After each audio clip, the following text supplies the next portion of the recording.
사랑하는 성도님들, 믿음의 가족들, 지금 이 자리에 모이신 여러분께 하나님의 이름으로 따뜻한 인사를 전합니다. 사랑하는 성도님들, 믿음의 가족들, 오늘은 많은 분들의 마음속에 자리한 깊은 고민을 함께 나누고자 합니다. 당신의 믿음이 흔들리고 있다면 이 말씀을 끝까지 들어주시기 바랍니다. 지금 이 순간에도 하나님은 우리를 사랑하시며 찾으시고 붙들어 주십니다. 그럼 먼저 여러분의 현실을 함께 들여다보겠습니다. 많은 성도님들이 늙어가는 몸의 연약함 때문에 신앙이 흔들리십니다. 가까운 사람의 상실이나 건강 문제로 마음이 무너지는 경험을 하셨습니까? 교회의 변화나 세상 문화의 압력 때문에 길을 잃은 느낌을 받으셨습니까? 아니면 믿음의 삶이 무언지 모르겠고 하나님이 정말 계신지 의심하신 적이 있으십니까? 그러한 현실적 고민은 결코 가벼운 것이 아닙니다. 그러나 희망이 있습니다. 첫째로 하나님은 우리의 연약함 속으로 들어오십니다. 둘째로 성경은 흔들리는 믿음에게 실제적인 길을 제시합니다. 셋째로 공동체와 실천이 믿음을 회복시키는 통로입니다. 네 번째로 기도와 예배는 다시 일어서는 힘을 줍니다. 이 네 가지를 통해 여러분의 믿음이 새롭게 서는 길을 오늘 나누겠습니다.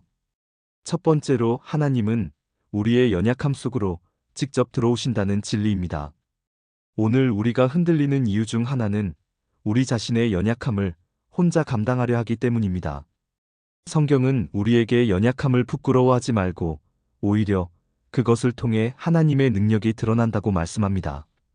고린도후서 12장 9절에서는 내 은혜가 내게 족하도다라는 하나님의 말씀을 전합니다.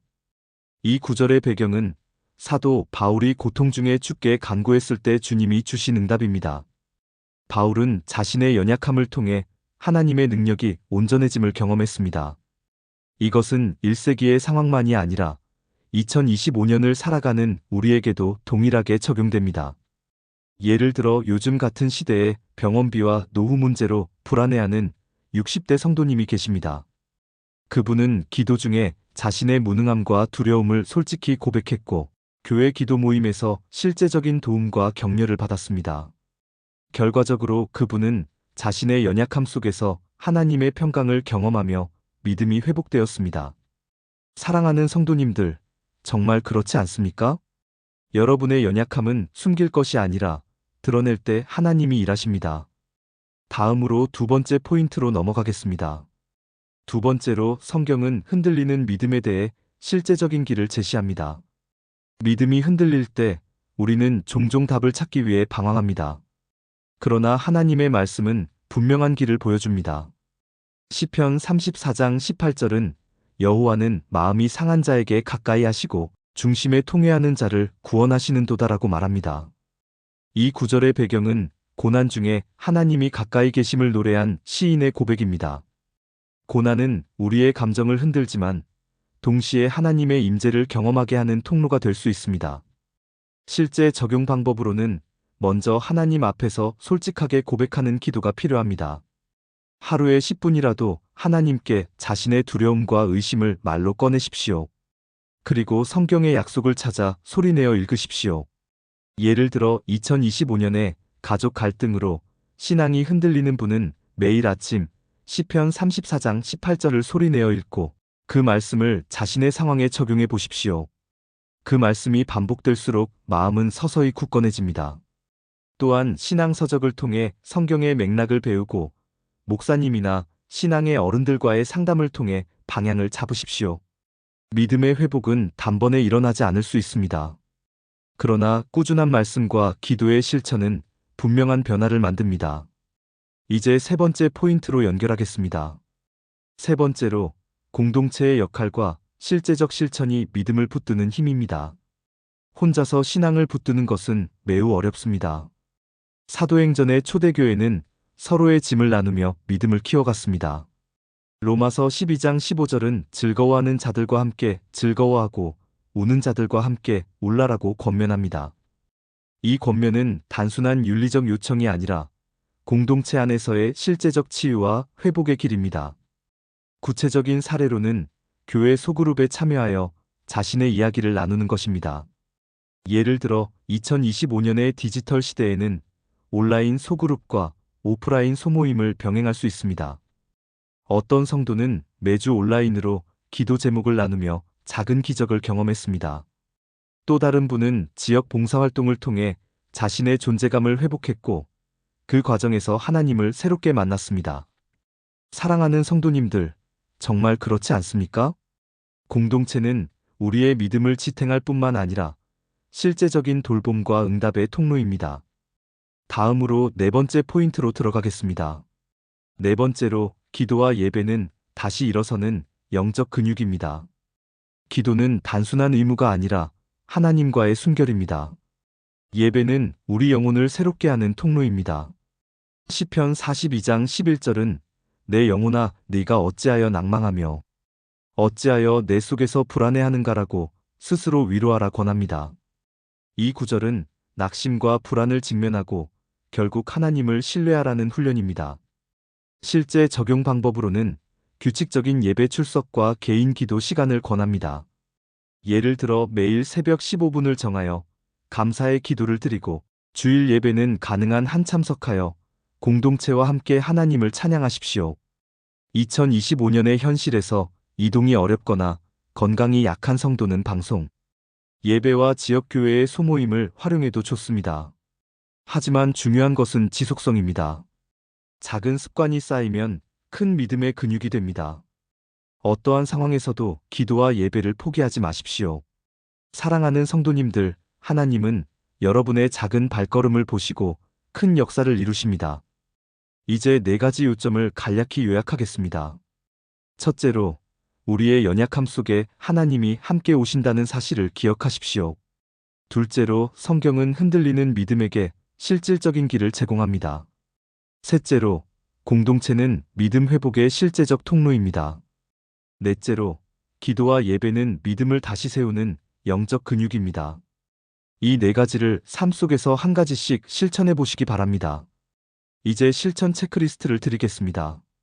첫째 날에는 자신의 연약함을 하나님 앞에 고백하는 기도를 하십시오. 둘째 날에는 하루에 한 구절이라도 성경을 소리내어 읽으십시오. 셋째 날에는 교회 소그룹이나 기도 모임에 참여해 보십시오. 넷째 날에는 매일 10분의 예배 시간을 정하여 감사와 찬양을 드리십시오. 이 네 가지를 4주 동안 꾸준히 실천해 보십시오.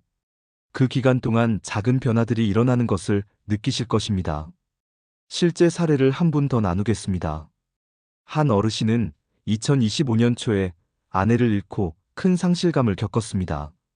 그분은 교회에 나오기조차 힘들어했습니다.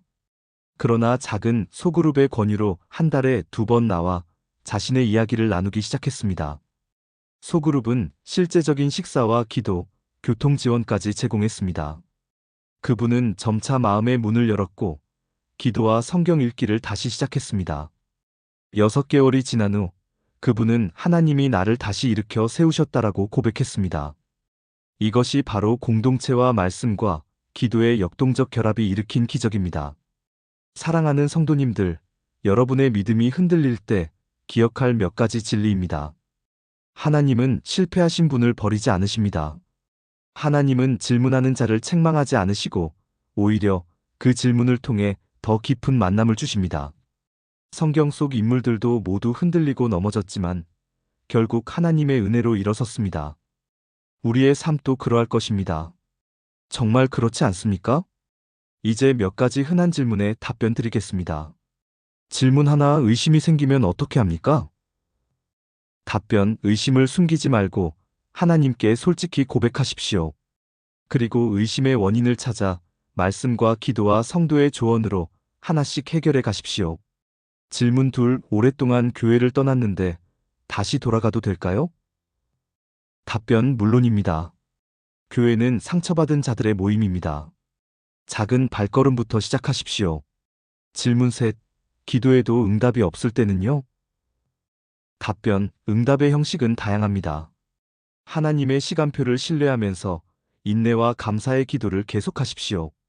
마지막으로 행동의 권면을 드립니다. 오늘 이 말씀을 들으신 분들은 손을 들어 기도 제목을 적어 보십시오. 또 누군가를 위해 전화를 걸어 격려의 말을 전해 보십시오. 교회 소그룹에 참여 신청을 해보십시오. 매일 작은 감사의 목록을 적어보십시오.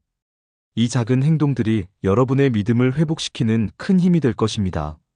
사랑하는 성도님들, 믿음의 가족들, 여러분을 위해 기도하겠습니다. 하나님께서 여러분의 마음을 만지시고 새롭게 하시기를 간절히 소원합니다. 여러분의 연약함 속에 하나님의 능력이 임하시기를 기도합니다. 여러분의 의심이 질문을 넘어 신뢰로 바뀌기를 기도합니다. 여러분의 외로움이 공동체의 사랑으로 채워지기를 기도합니다. 이제 간단한 요청을 드립니다. 이 영상이 도움이 되셨다면 좋아요를 눌러주시고 댓글로 여러분의 기도 제목을 나눠주십시오. 또 주위에 믿음이 흔들리는 성도님이 계시면 이 영상을 공유하여 함께 기도해 주십시오. 여러분의 작은 손길이 누군가의 믿음을 다시 세우는 통로가 됩니다. 끝으로 축복의 말을 전합니다. 하늘의 평강이 여러분의 마음과 생각을 지키시기를 기도합니다. 주의 얼굴이 여러분 위에 빛나시기를 기도합니다. 사랑하는 성도님들, 믿음의 가족들, 주 안에서 강건하시기를 축복합니다. 아멘.